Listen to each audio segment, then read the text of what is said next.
Hello everybody, how are we doing? I'm super excited about tonight's beer review. I said I wasn't going to be sort of having a drink in the week, but temptation is just too much when you've got these beers from this great brewery. Brew 61, Hop On. I'm excited about this because their beers have been so fantastic. This is the fifth beer I'm going to be having from them, and they've all been brilliant in the malt base and the malt balance and everything that goes around it. The Grazing Girls was just such a fantastic, complex beer. So much going on. It was just so well balanced and blended, absolutely fantastic. Every beer has been a 10 out of 10 for me. So I thought, which one next? So I thought, Hoppy IPA. Let's see what they can do with a nice Hoppy IPA at 4.5%. Now, I just want to make a note of what hops are in here, right? So the hops that are in here on Hop On are Chinook, Cascade, Citra, and Amarillo, right? Them hops, not citrus much, but the other three hops, they give grapefruit, every one. Grapefruit. So a nice little bitterness going to be coming, I think, from them hops, giving us a nice, my lovely little grapefruit back of the thing. And then a bit of pininess as well, a bit of resinous there. So I'm really excited about the hops that are in here, all sort of like American hops. And I'm just excited about this beer because, like, all their beers, like, and their lager. So I am going to be ordering some beers. I'm going to be going to the brewery. I've had a word with Tim, and I've basically said that I want to visit the brewery and come and visit because my in-laws, Janie's parents, live that way. So we've done a little Google search, and they are about. Oh my god! Do you know what? At the minute, I don't know what it is about my glasses. I've tried a different method. I'm going to go back to what I've been doing. It don't take long to bump it off, but I've been getting some slight nucleation points on the glasses, trying a different glass cleaning method. Anyway, it ain't too bad, but I just want to make sure that when I'm reviewing these beers, it's funny when you try different methods, and then the only way to see how it works is by trying it and failing a little bit. But anyway, it's not failing too much because it only takes a little bump and they're gone and the head retention will stay. I'm pretty convinced that we'll have no problems with head retention simply because of the quality of this brewery, the quality of their brew, and basically just the quality of all round what's going on. Anyway, forget that. I can smell that. It smells hoppy. I can smell almost the bitterness in that, which is strange. And I heard Simon say that as well. Oh my God, it's all kicking off in here. Watch out, everybody. It's a Monday night, and it is actually 9:05. Anyway, the beer in the glass, bit hazy, very light, sort of light goldeny. It's almost sort of like going like goldeny ambery sort of colour, but it does look a bit like gorangey, like I say sometimes. It's really weird on colours because I'd say that to me, I'd put that as sort of like an orange colour, but then a golden orange. So it's sort of in between. Really, really superbly snowy white head, thick head, looks fantastic. The head does really good under the light. You can see that really white. Like I say, all American hops, and then they've got their base malt. They've got that. Where are we here? We've got the Maris Otter Extra Pale. I think every single one of their beers. Oh, you've got Maris Otter Biscuit Malt, Maris Otter Extra Pale. So it's still going to give like a biscuity notes in this malt. I would have thought. I sound as if I know what I'm talking about, but I don't really. It's only like I've got malt wheels and hop wheels, and I look at the malts and I look at the hops and things. These beers I'm reviewing here, I've actually got all the sheets here to tell you what they're about, but I don't really care what it says. The taste should be. What I get is the taste because, so it's got here smell citrus. Absolutely, without a doubt. That's lovely. I can smell the malts in these. There's something so fantastic about this brewery, what they do. It's really, really, really good. These are absolutely awesome. Right, I'm just going to get straight into this. It smells lovely. I hope it tastes as good. Cheers.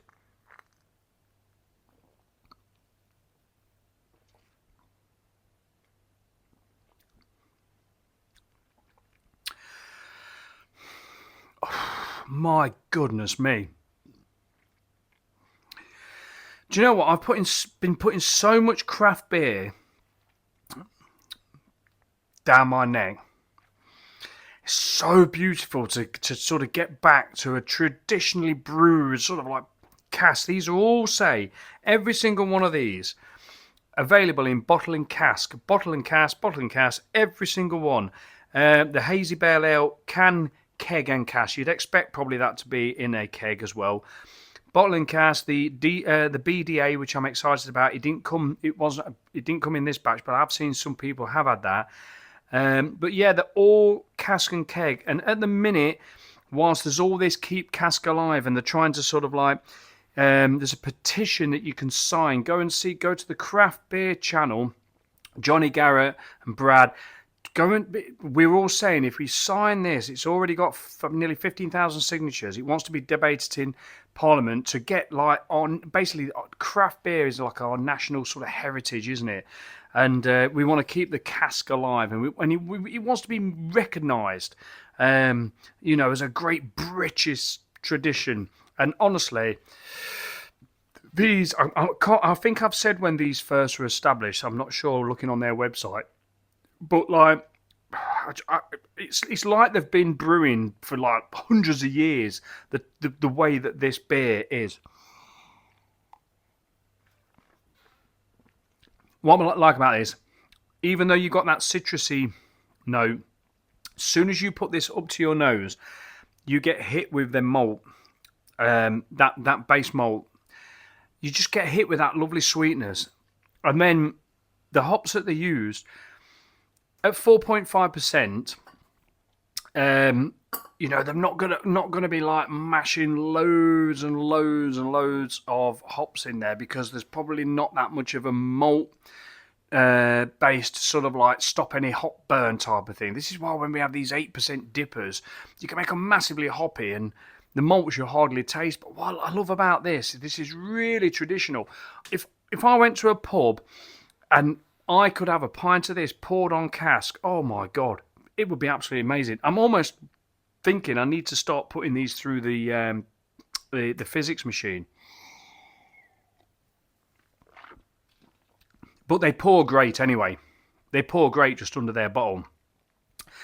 So I am getting quite a lot of the malt balance.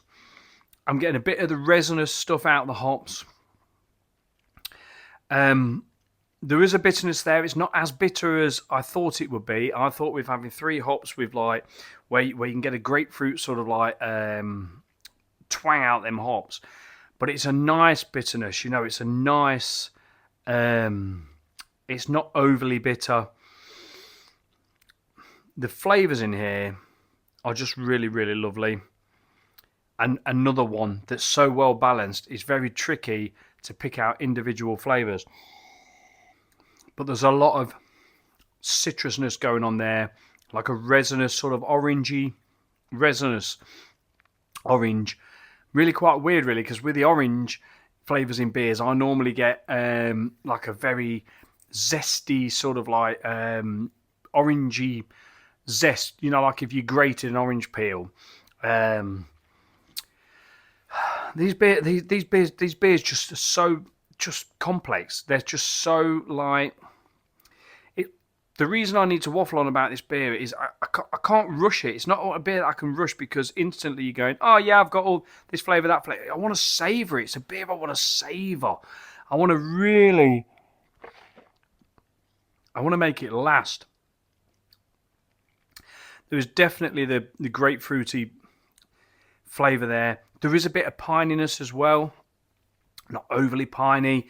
It's nowhere near like what you'd get, say, like a West Coast style of it. So this is like a, I'm not even going to say a classic IPA, because it would be a lot bitter. This is sort of like it's sort of like it's almost like now they've got a session. I've got a session IPA, and I'm going to drink that next. I'm going to do that next to compare.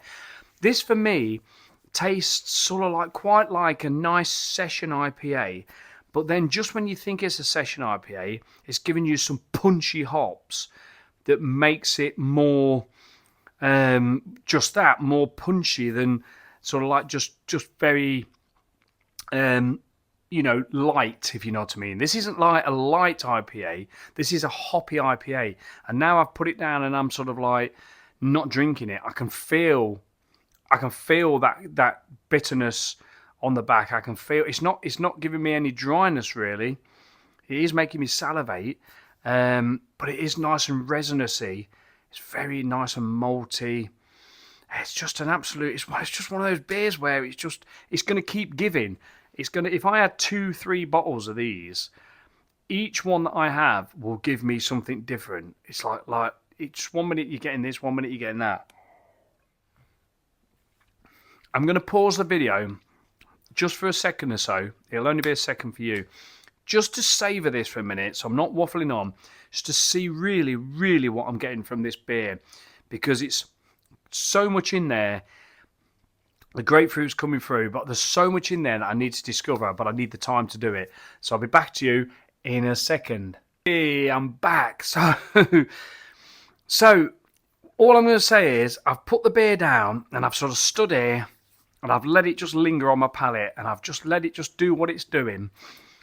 And when the sweetness of the malt sort of like calm down, then the hops start sort of like building. You know, don't get me wrong, it ain't like this, but this is, I just try to describe things in the way I know how. So, you know, if you have, like, say you have a chili, like a mild chili or something, and you start eating it and you eat it, you don't really get no, and then you finish the chili, and then afterwards it just starts to build a bit. And I'm not talking about chili that's going to blow your brains out, but it just starts to build a little bit.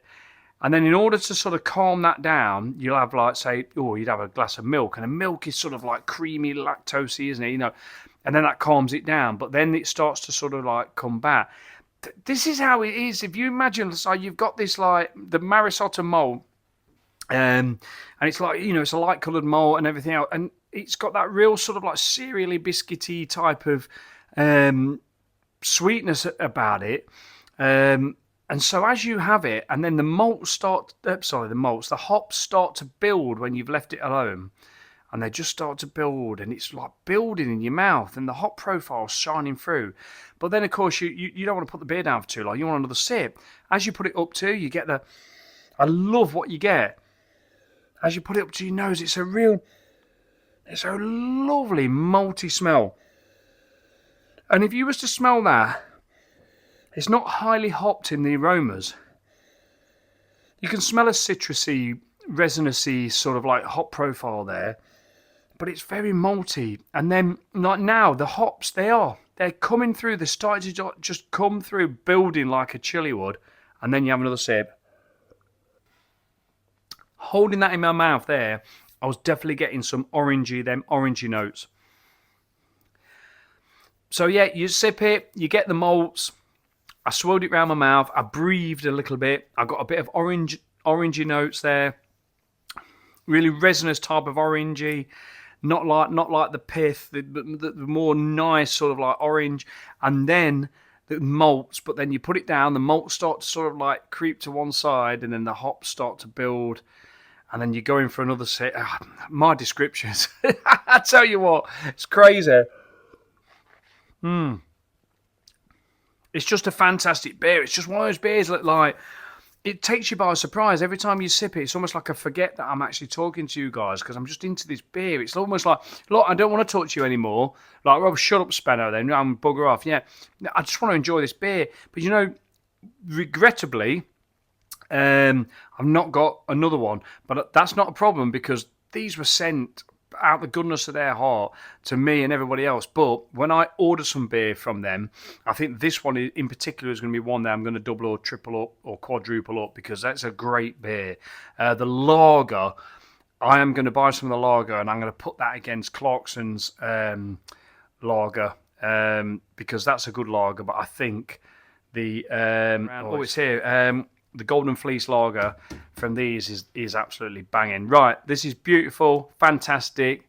Go and get it. Cheers.